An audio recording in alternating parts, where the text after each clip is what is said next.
আজকে আমি তৈরি করব মোদক। যে মোদক মিষ্টি আমাদের গণেশ পুজোর কাজে লাগে, সেই মোদক মিষ্টি তৈরি করব।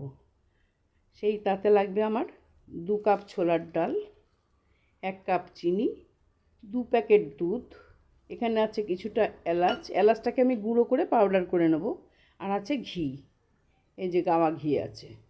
এই দিয়ে আমার মোদক তৈরি হবে। আপনারা দেখুন আমি কিভাবে তৈরি করি।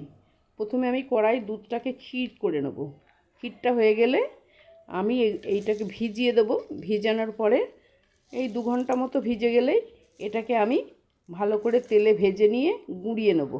গুঁড়িয়ে নেওয়ার পরে কড়াতে আমি এই চিনিটা দিয়ে দেবো। চিনি দেওয়ার পরে ক্ষীর আর চিনি একসাথে মিশিয়ে আমি এই ডালের গুঁড়োগুলোকে, ছোলার ডালের এই গুঁড়োগুলোকে মিশিয়ে দেবো। তার আগে আমি কড়াতে প্রথম দেবো ঘি। 4 চামচ মতো ঘি লাগবে। 4 চামচ ঘি দেবো। ঘি দেওয়ার পরে আমি চিনি দেবো। চিনি দেওয়ার পরে ক্ষীর দিয়ে দেবো। ক্ষীর হয়ে গেলে তারপরে আমি ছোলার ডালের যে পাউডার তৈরি করে রাখবো ভেজে, সেটা দেবো। তার উপর আমি এলাচ ছড়িয়ে দেবো, এলাচের গুঁড়ো দিয়ে আমি তৈরি করব মোদক। আমি দেখুন আমি কিভাবে তৈরি করি। ক্ষীর তৈরি করার জন্য আমি এই 2 প্যাকেটের দুধ কড়াই ঢেলে নিচ্ছি।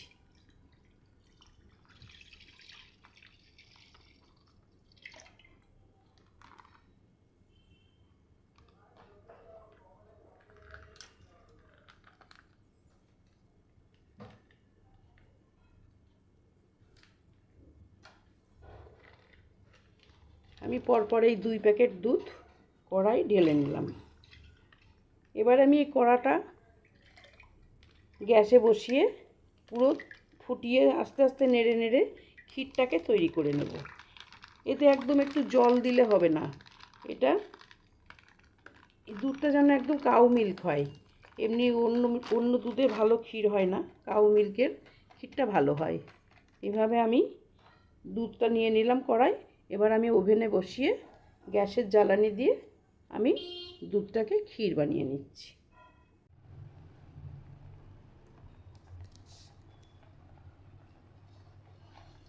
আমার ক্ষীরটা তৈরি হয়ে গেছে। এবার আমি তেল গরম করে ভিজিয়ে রাখা ছোলাগুলোকে ভালো করে ভেজে মিক্সিতে গুঁড়িয়ে নেব। তারপরে তৈরি করব আমি মোদক। এবার আমার ক্ষীরটা তৈরি হয়ে গেল।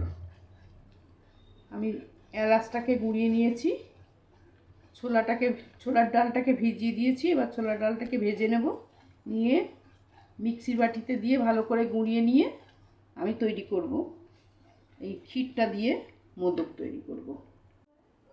ভিজানো ছোলাগুলোকে আমি ভালো করে ছাঁকা তেলে এক এক করে ভেজে নিয়ে আমি মিক্সির বাটিতে ভালো করে গুঁড়িয়ে নিয়েছি।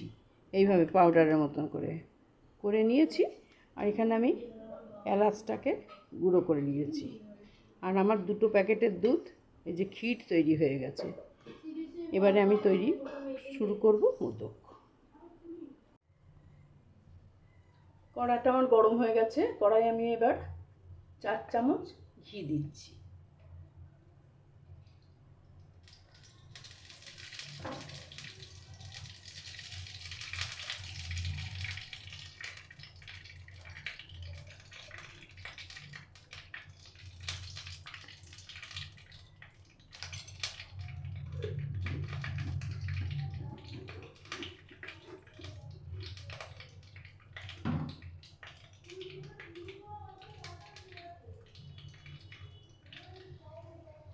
ঘিটা গলে গিয়েছে।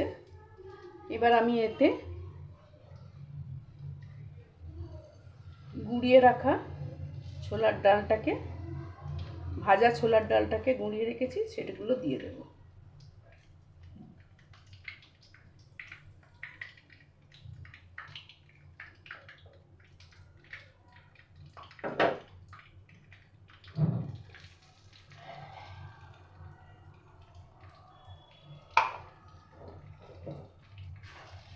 এবার নেড়েচেড়ে আমি ভালো করে এটাকে ভেজে নেব।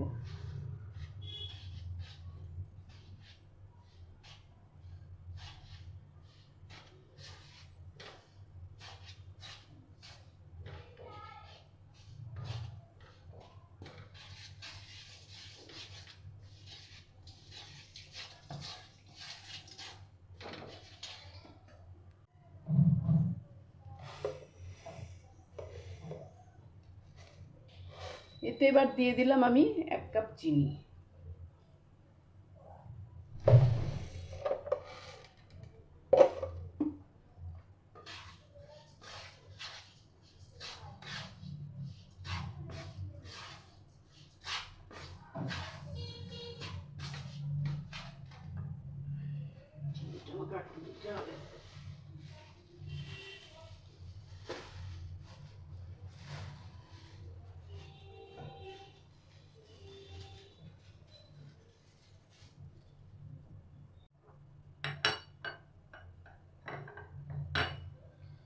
আমি দিয়ে দিলাম এবার এতে এলাচের গুঁড়ো।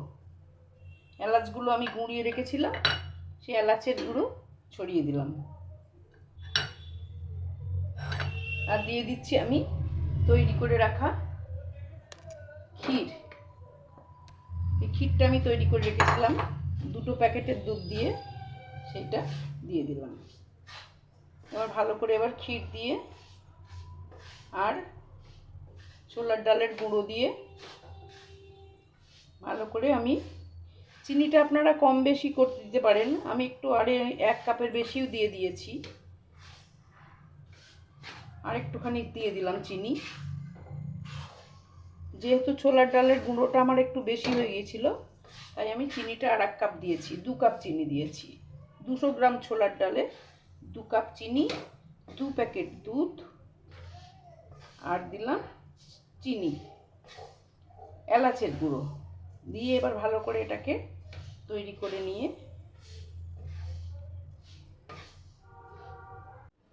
আমার এটা হয়ে গেছে। আমি এবার এটাকে একে একে হাতে করেই করছি, আমার তো কাছে তো কোনো ছাপা নেই, তাই আমি নিজে হাতেই আমি মোদকের শেপ দিয়ে তৈরি করছি।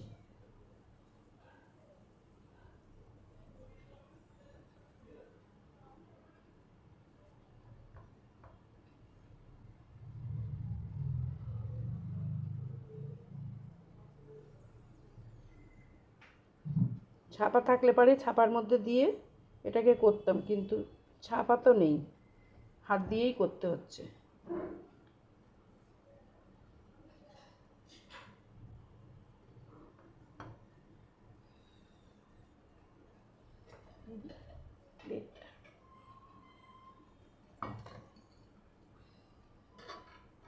এইভাবে আপনারা তৈরি করুন, করে খেয়ে দেখুন কেমন লাগে।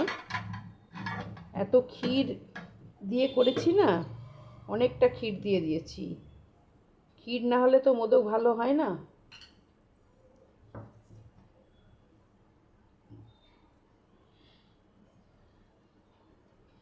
আমার ডিজাইনটা মোদকের মতনই হয়েছে, কিন্তু আমি ছাপা দিয়ে করিনি বলে গায়ের ডিজাইনটা ভালো হচ্ছে না।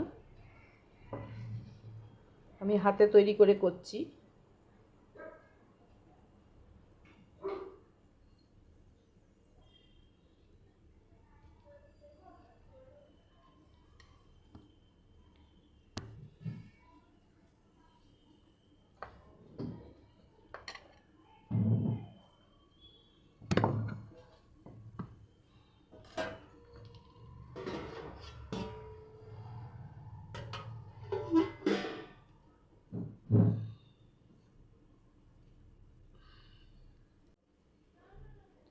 তৈরি করে ফেলেছি আমি মোদক।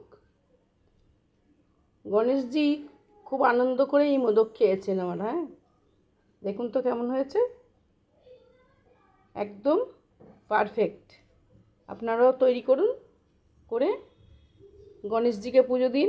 তারপরেই তো আমরা আছি, সবাই আমরাই খাবো তো গণেশজির পরে।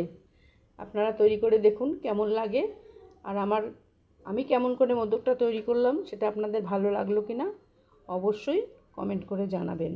আর সাবস্ক্রাইব করতে একদম ভুলবেন না, আর লাইক করবেন, শেয়ার করতে ভুলবেন না।